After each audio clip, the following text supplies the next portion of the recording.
Hello मेरे प्यारे बच्चों, स्वागत है आप सभी का एसपी स्टडी क्लासेस के एक और बेहतर वीडियो पर। तो बच्चों, आज हम लोग पढ़ने वाले हैं क्लास 12 बायोलॉजी के बारे में। अगर आप लोग इस बार क्लास 12 में हैं और आपको बोर्ड एग्जाम 2024 देना है तो आज का लेक्चर आपके लिए सबसे इंपॉर्टेंट है, क्योंकि आज हम बात करेंगे बोर्ड एग्जाम 2024 के लिए इंपॉर्टेंट क्वेश्चंस का लेक्चर नंबर 2 है, जो हमसे एक सीरीज चला रहे थे। न्यू सीरीज के नाम से हमने एक सीरीज चलाई है। उसमें हमारा टारगेट है कि आपको पूरे सिलेबस, आपको पूरी किताब के महत्वपूर्ण क्वेश्चन, आपकी जो बुक है उस पूरी बुक के जो भी इंपॉर्टेंट क्वेश्चन रहने वाले हैं उन सारे क्वेश्चंस को हम लोग डिस्कस करने वाले हैं। क्योंकि बच्चों, अगर हम इन क्वेश्चंस को एक लेक्चर में डिस्कस करते हैं तो आपको भी अच्छा नहीं लगता, और हम इन पूरी बुक के क्वेश्चन जो है 6 से 7 लेक्चर के अंदर अटेंड करेंगे और 6 से 7 लेक्चर में पूरा कुछ खत्म होने वाला है। और आपको ऐसे बहुत सारे क्वेश्चंस मिल जाएंगे जो प्रीवियस ईयर होंगे या आने के चांसेस सारे होंगे। तो आपको वो सारा कुछ पढ़ाया जाएगा जो आपके बोर्ड एग्जाम के लिए सबसे ज़्यादा इंपॉर्टेंट है, और आपको अच्छे से मेहनत करना है। क्योंकि ये जो न्यू सीरीज चल रही है इसका लेक्चर नंबर 2 है।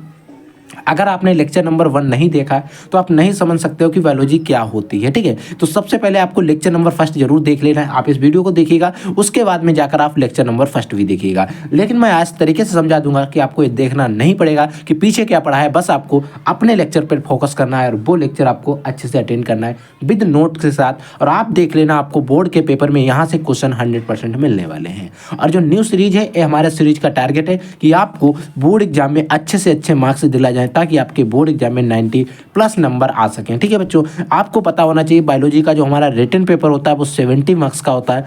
30 मार्क्स का हमारे प्रैक्टिकल होते हैं। इक्वल टू अगर हम जोड़ें तो हमारा पूरा पेपर 100 नंबर का होता है। ठीक है, 30 नंबर प्रैक्टिकल एग्जामिनर और आपके कॉलेज के द्वारा होते हैं, जिसमें आप फाइल, प्रोजेक्ट फाइल और चार्ट वगैरह बनाते हैं, हर्बेरियम वगैरह। ठीक है, तो वहाँ पर आपको सारे नंबर दिए जाते हैं, 30 नंबर। ठीक है, लेकिन 70 नंबर की मेहनत मैं आपको करवाऊंगा और उसमें आपको मेहनत करनी पड़ेगी। मैं आपको सिर्फ गाइड कर सकता हूँ, वो क्वेश्चन पढ़ा सकता हूँ जो आपके लिए इंपॉर्टेंट है। ठीक है, लेक्चर नंबर 2 है, इसको अटेंड करिएगा, बिल्कुल ध्यान से एक एक चीज़ को समझिएगा। बच्चों, एक क्वेश्चन हमारे बोर्ड एग्जाम के आता है, अंतःपात्र निषेचन क्या होता है, या शॉर्टकट में लिखा होगा IVF।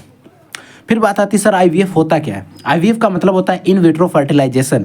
इन विट्रो, इनके मतलब अंदर विट्रो फर्टिलाइजेशन, यानी कि अंतःपात्रीय निषेचन, यानी किसी चीज़ के अंदर निषेचन कराया जाए, फर्टिलाइजेशन कराया जाए, उसे IVF कहते हैं, यानी कि अंतःपात्र निषेचन। एक तकनीक है जिसका उपयोग आजकल भारत में बहुत ज़्यादा होता है, यानी कि विश्व में भी इसका उपयोग हो रहा है। ठीक है, इसमें होता है क्या, इसको पहले आप समझिए, फिर मैं और आपको अच्छे तरीके से एक्सप्लेन कर देता हूँ। ठीक है, यह तकनीक उन स्त्रियों के लिए आवश्यक है या सहायक है जिनमें गर्भाधारण नहीं होता। जिनमें क्या होता है, गर्भाधारण नहीं होता, इनमें अंडाणु को बाहर निकाल से इनके, इसमें होता क्या है, इसमें अंडाणु को बाहर निकाल दिया जाता है और निकाल कर पति के स्पर्म से निषेचन प्रयोगशाला में किया जाता है। यानी कि इसमें क्या होता है, तकनीक उन स्त्रियों में प्रयोग की जाती है जिनमें क्या होता है, गर्भधारण नहीं होता है, यानी गर्भधारण करने की क्षमता नहीं होती। ठीक है, क्षमता नहीं होती, लेकिन उनके अंदर एक पूरी क्षमता होती है कि अगर उनके अंदर एक नया शिशु आ जाए उसको वो जन्म दे सकती है। ठीक है, अब क्या होता है कि जो इसमें क्या होता है, जब गर्भधारण नहीं कर पाते, इसमें क्या करता है, मादा के अंडाणु, यानी कि जो फीमेल होता है उसका ओवा जो होता है उसको निकाल दिया जाता है। ठीक है, उसको निकाल कर और पति के स्पर्म को लेकर एक कल्चरल माध्यम में, यानी कि प्रयोगशाला में निषेचन कराया जाता है। प्रयोगशाला में बहुत सारा माध्यम प्रोवाइड कराया जाता है उस ओवम को और उस स्पर्म को, जाके वो फर्टिलाइज उसके जो माता के अंदर मिल सकता है। ठीक है, अब होता है क्या, अब मान लीजिए फर्टिलाइजेस्ट हो गया, जायगोट बन गया। ठीक है, इसमें क्या होता है, निषेचित अंडा, यानी कि जो अंडा था वो निषेचित हो गया, फर्टिलाइजेस्ट हो गया, तो उसको 32 कोष की अवस्था में माता के गर्भाशय में रोपित कर दिया जाता है। फिर उसको क्या करता है, वहाँ से निकाल कर, जैसे वो 32 कोष की अवस्था में होता है, उसको माता का जो गर्भाशय होता है, यूट्रस होता है, वहाँ पर आरोपित कर दिया जाता है, रोपित कर दिया जाता है, वहाँ पर पहुँचा दिया जाता है। फिर होता है क्या है, जैसे रोपित कर दिया जाता है, जो गर्भ विधि पूर्ण होने पर माता सामान्य से उसको जन्म देती है। अब देखिए, अब 32 कोष की अवस्था थी, उसमें कुछ टाइम लगा होगा, तो वो टाइम को निकाल कर और बचा हुआ टाइम जो भी इसमें लगेगा 9 महीने में वो पूरे होने में, वो सारा समय लेगी गर्भ के अंदर। वहाँ पर उसका डेवलपमेंट होगा, पूरा एम्ब्रियो बनेगा, भ्रूण बनेगा, पूरा मतलब बच्चा बनने वाला। ठीक है, और वहाँ पर बनने के बाद जो माता होती है, ऐसा नहीं कोई वैसा शिशु, नॉर्मल शिशु, माता सामान्य शिशु को जन्म देती है। माता जो होती है, जो फीमेल होती है, वो क्या करती है, सामान्य नॉर्मल बच्चे को जन्म देती है, जैसे कि वो देती है। ठीक है, इस विधि को अंतःपात्र निषेचन कहते हैं, यानी कि IVF कहते हैं। इस तकनीक को परखनली शिशु, यानी कि टेस्ट ट्यूब बेबी भी कहते हैं। इंग्लिश में कभी कभी आपको मिल सकता है टेस्ट ट्यूब बेबी किसे कहते हैं, तो आपको पूरी डिफिनेशन लिखनी पड़ेगी। इसी तकनीक को परखनली शिशु भी कहते हैं। ठीक है, याद रखना है, question very very most important है, आपको लिख लेना है। ठीक है, याद जरूर रखिएगा, क्योंकि ये सारे क्वेश्चन मैं इसलिए पढ़ा रहा हूँ क्योंकि आपके बोर्ड एग्जाम के लिए सबसे ज़्यादा इंपॉर्टेंट है। ठीक है बच्चों, अगला क्वेश्चन देखिए। अगला क्वेश्चन है बच्चों एवं संचारित रोग, यानी कि जो सेक्सुअल से जो हमारे एवं संचारित रोग होते हैं उनके बारे में। ठीक है बच्चों, एवं संचारित रोग क्या होते हैं? सेक्सुअल ट्रांसमिटेड डिसीज, या आपको STD का फुल फॉर्म पूछ सकता है बोर्ड एग्जाम के अंदर। इसीलिए आपको इसका फुल फॉर्म जरूर याद रखना है ताकि आपके बोर्ड एग्जाम में पूछा जाए और आपको कोई दिक्कत ना हो। अब होता है क्या, एवं संचारित रोग जो होते हैं वो कई होते हैं। ठीक है, उनमें से जो इंपॉर्टेंट है 1 से 2 वो मैं आपको पढ़ाऊंगा। पहला बच्चों उपदंश यानी कि सिफिलिस, इसको कहते हैं। ठीक है, हो सकता है आपको हिंदी में सिफिलिस लिख कर दे आपके बोर्ड एग्जाम के अंदर, इंग्लिश में दे सकता है, और उपदंश भी इसी का नाम होता है, इसको इंग्लिश में सिफिलिस कहते हैं। अब आप कहोगे सर हिंदी मीडियम में इंग्लिश कहाँ से आ गई? तो अब आप क्या होता है बोर्ड एग्जाम में क्या करेंगे, वो इंग्लिश के रूप में दे देते हैं। इंग्लिश और हिंदी का मिक्सअप, यानी कि इंग्लिश में क्या होता है, वो आपको इंग्लिश का वर्ड हिंदी में लिखकर दे देंगे और आपसे पूछ रहे हैं क्या होता है, इस पर टिप्पणी करिए। कभी कभी इसके बारे में पूछ लेते हैं किससे होता है, इसके लक्षण क्या होते हैं, इसका उपचार कैसे करें, ऐसे क्वेश्चन पूछा जा सकता है। ठीक है, तो बच्चों आपको याद होना चाहिए ये जो रोग होता है उपदंश यानी कि सिफिलिस, ये ट्रिपोसीमा पैलिडम नामक जीवाणु के द्वारा फैलता है। किसके द्वारा? ट्रिपोनेमा पैलिडम नामक बैक्टीरिया यानी कि जीवाणु के द्वारा फैलता है। चीज याद रखनी है, जीवाणु और विषाणु में अंतर होता है। जीवाणु होते हैं वायरस, और वो विषाणु जो होते हैं उनको वायरस कहते हैं। ठीक है, और जीवाणु होते हैं उनको बैक्टीरिया कहते हैं, यानी कि बैक्टीरिया के द्वारा फैलता रोग है। ये चीज याद रखना। ये रोग किसके द्वारा फैलता है? बैक्टीरिया के। किस बैक्टीरिया के द्वारा? ट्रिपोनेमा पैलिडम के द्वारा। ठीक है, फिर बात आती है सर इसके लक्षण क्या है, इसको अगर किसी के अंदर होता है तो कैसे पहचान जा सकता है? तो बच्चों सिर्फ इसको हम क्या कर रहे हैं, पढ़ाने के उद्देश्य से बना जा रहा है, और आप इसको किसी को ऐसा मत करना, बता देना कि ये हो गया और आप उसको दवाई दे दें, जो उपचार बताए, ऐसा बिल्कुल गलत है। उसको डॉक्टर के पास भेजिए, अपना ट्रीटमेंट लेगा। ठीक है बच्चों, होता क्या है, पुरुषों में संक्रमण के 9 से 10 दिन बाद पेनिस पर लाल रंग के दाने दिखाई देते हैं। स्त्रियों में भी योनि पर लाल रंग के दाने दिखाई देते हैं और 5 से 6 माह के बाद दाने पूरे शरीर पर फैल जाते हैं। ठीक है, इस पर हम ज़्यादा बात नहीं करेंगे, आप लोग इसको पढ़ लीजिए और आप लिख लेना। ठीक है, इससे आगे देखिए, आगे बच्चों कह रहा है कि इस रोग के उपचार में हम सामान्यतया क्या करते हैं, टेट्रासाइक्लिन और पेनिसिलिन का उपयोग करते हैं। किसका? टेट्रासाइक्लिन और पेनिसिलिन का उपयोग करते हैं। बच्चों अगला है ट्राइकोमोनासिस। ट्राइकोमोनासिस क्या होता है, किसके द्वारा फैलता है, ये भी हमारे बोर्ड एग्जाम के अंदर पूछा जाता है।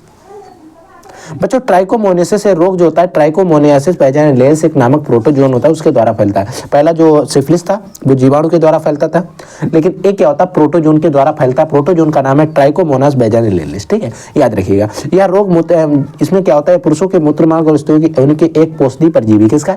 एक पोषदी परजीवी। ये चीज आपको याद रखना है, यहाँ पर इंपॉर्टेंट है। ठीक है, इसके संक्रमण से यूरिन में सफेद रंग का पानी निकलता है। पुरुष के मूत्र त्यागने के समय उसमें दर्द भी होता है और मूत्र मार्ग में सूजन की शिकायत भी होती है। ये चीज याद रखिएगा, इस पर मैं ज्यादा PhD नहीं कराऊंगा। ठीक है, अगला बच्चों है उपचार। इस रोग के उपचार के लिए क्या करते हैं, ओरियोमाइसिन या टेरामाइसिन नामक प्रतिजैविक दवाइयों का प्रयोग किया जाता है, और आप डॉक्टर पे जाइए, वो आपको अच्छे से अच्छी दवाइयां दे देंगे। ठीक है, अगला देखिए बच्चों, अगला बच्चों है जेनेटिक्स, यानी कि जेनेटिक्स का मतलब होता है अनुवंशिकी। ठीक है, और उसी के अंदर एक जो टर्म आता है वंशागति। वंशागति क्या होती है? वंशागति क्या होती है? जेनेटिक्स की प्रक्रिया होती है। जो जेनेटिक्स होता है वो जो प्रक्रिया है उसी को वंशागति कहते हैं। ठीक है, क्या होता है, आनुवंशिक लक्षणों का एक पीढ़ी से दूसरी पीढ़ी में जाना आनुवंशिकी होता है, तथा यह जो आनुवंशिकी हो रही है इस प्रक्रिया को हम वंशागति कहते हैं। जैसे मान लीजिए आप अपने माता के समान या पिता के समान दिखाई दे रहे हैं। ठीक है, हो सकता है आप माता के समान दिखाई दे, हो सकता है पिता के समान दे, तो वो क्या होता है, जेनेटिक्स के द्वारा होता है। जेनेटिक्स माता पिता फर्टिलाइजेस्ट कहते हैं, जिससे आपका निर्माण होता है। ठीक है, तो वहां पर क्या होता है, कुछ जो जीन विनिमय होता है, जिस समय क्रॉसिंग ओवर हो रहा होता है, उस समय आपके लक्षण, आपके पिता के लक्षण हो सकता है आपके अंदर आ जाए, माता के कुछ लक्षण आ जाए, यानी कि दोनों के कभी कभी आ जाते हैं। ठीक है, ये चीज याद रखना है। ठीक है, ताकि इसको आप अच्छे से क्या कर सकें, डिफाइन कर सकें। अब बात आती है कि आनुवंशिकी ही वंशागति, हाँ मान लिया जाए। ठीक है, लेकिन आनुवंशिकी जो होती है एक प्रक्रिया है। आनुवंशिकी क्या है, एक प्रक्रिया है, और उस प्रक्रिया को हम वंशागति कहते हैं। फिर बात आती है सर्वप्रथम आनुवंशिक शब्द का प्रयोग किसने किया। तो बच्चों याद रखना, सर्वप्रथम आनुवंशिक शब्द के अगर प्रयोग की बात आए तो W. बेटसन याद रखना। लेकिन अगर बात करी जाए फादर ऑफ आनुवंशिकी शब्द के, यानी कि जनक कौन है, ग्रेगर जॉन मेंडल, और आनुवंशिकी के भी जनक है कौन, ग्रेगर जॉन मेंडल। इनको शॉर्टकट में मेंडल भी लिखा हुआ मिल सकता है। ठीक है बच्चों, याद रखिएगा। अगला क्वेश्चन देखिए, अगला बच्चों है कि प्रभावी लक्षण क्या होते हैं। बच्चों अगर हम बात करते हैं प्रभावी लक्षण यानी कि डोमिनेंस लक्षण क्या होते हैं इनके बारे में। ठीक है, जब दो तुलनात्मक लक्षणों वाले पौधों में संकरण कराया जाता है तो पहली पीढ़ी में जो लक्षण अपना प्रभाव दिखा पाते हैं उन्हें हम प्रभावी लक्षण कहते हैं। अगर एग्जाम्पल के तौर पर अगर हम देखें और डिफाइन करें, मान लिया जाए, 1 मिनट देखिए, मैं आपको समझा देता हूं अच्छे तरीके से ताकि आपको कोई दिक्कत ना हो। ठीक है, मान लीजिए बच्चों हमारे पास दो पौधे हैं, एक लंबा है और एक बौना है। एक कैसा है, लंबा, एक बौना है। लंबे को हमने कैपिटल टी से लिखा, बौने को हमने स्मॉल टी से लिखा, ठीक है। अब क्या होता है इसमें, अगर हम क्रॉस करा देते हैं, इनके पहले हम युग्मक बना लेते हैं। युग्मक इस तरीके से आप बना सकते हो, ठीक है।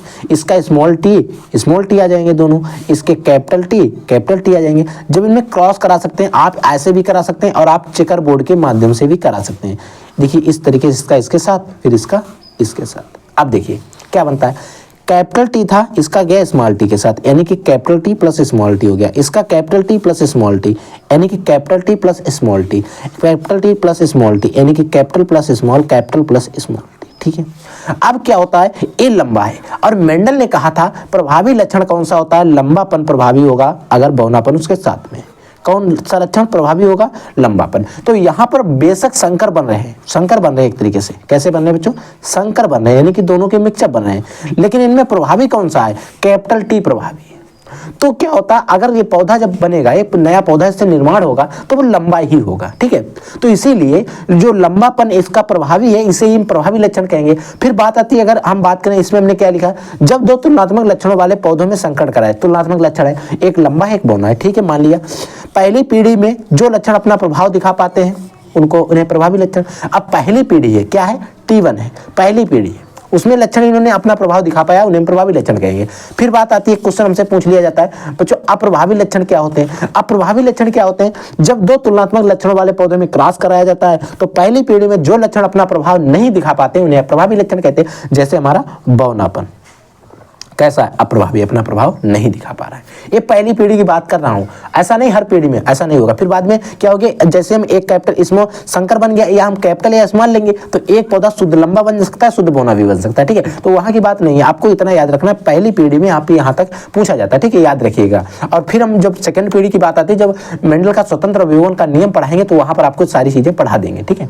अगला बच्चों आता है संकर के होते हैं क्या है। जो अभी हम संकर की बात करें तो संकर क्या होते हैं, जब तुलनात्मक लक्षण वाले पौधों में क्रॉस कराने पर उत्पन्न संतति को संकर कहते हैं। यानी कि जब हम तुलनात्मक लक्षणों वाले पौधों में क्रॉस कराते हैं, इसमें संतति बन रही है, इसे ही हम संकर कहते हैं, जो कि हमने पहले आपको बता दिया, ठीक है। अगला बच्चों है, क्वेश्चन आता है जीनोम पर टिप्पणी करना। जीनोम क्या होता है, अगर गुणसूत्र है, उनका अगुणित गुणसूत्रों का समुच्चय होगा, उसे हम जीनोम कहते हैं, याद रखिएगा, ये सारे छोटे छोटे टॉपिक हैं, ठीक है। अगला बच्चों आता है जीन प्रारूप पर टिप्पणी करिए। जीन प्रारूप क्या होते हैं, जीन प्रारूप में अगर हम बात करें, किसी भी लक्षण जीनी को अव्यक्त, यानी कि किसी भी लक्षण की जीनी अव्यक्त को ही जीन प्रारूप कहते हैं। जैसे मान लिया जाए समान लंबाई के लाल फूल वाले पौधे का जीन प्रारूप कैपिटल आर, यानी कि समान लंबाई के जो लाल रंग का पौधा है उसका कैपिटल आर है, बल्कि विषम युग्मजी का स्मॉल आर है। ये क्या है, इसके लक्षण प्रारूप नहीं, जीन प्रारूप है, क्योंकि ये लाल है। और ये कैसा होगा, विषम युग्मजी, क्योंकि इसका पता नहीं कैसा हो सकता, ठीक है। तो ये चीज आपको याद रखनी है, आप इसका स्क्रीनशॉट भी ले सकते हो। समझ में आया। अब बच्चों आज के लेक्चर में हम इतना पढ़ेंगे सिर्फ, लेकिन जो अगला लेक्चर नंबर 3 होने वाला है, उसमें हम बहुत कुछ पढ़ने वाला, उसमें हम पढ़ेंगे मेंडल के नियम, मेंडल के नियम। मेंडल के नियम के बाद हम इनके पढ़ेंगे अपवाद। Very very most important lecture होने वाला है तीसरा, ठीक है। अगर आपने अभी तक पहला लेक्चर नहीं देखा तो इसी वीडियो के डिस्क्रिप्शन बॉक्स में हम उसका लिंक दे देंगे, जाकर आप पहला लेक्चर देख सकते हो। और अगर आपने सारे लेक्चर अटेंड कर लिए ना, तो मैं कहता हूँ आप बोर्ड एग्जाम में बहुत अच्छे नंबर लाओगे बायोलॉजी के अंदर। और फिजिक्स केमिस्ट्री बायोलॉजी की सारी तैयारी हम आपको करा ही रहे हैं। अगर कोई ऐसा क्वेश्चन होता है जो नहीं आपसे बन रहा है, नहीं आपसे न्यूमेरिकल सॉल्व हो रहा है, नहीं डेरिवेशन बन रहा है, तो आप कमेंट कर दीजिएगा, हम उस फिजिक्स केमिस्ट्री किसी भी सब्जेक्ट का होना चाहिए, हम उसका सोल्यूशन आपको प्रोवाइड करा देंगे, ठीक है बच्चों। तो पढ़ते रहिए, आगे बढ़ते रहिए, हम मिलते रहेंगे इसी प्रकार से आपको धमाकेदार वीडियो के साथ। I will take next class, तब तक के लिए जय हिंद, वंदे मातरम।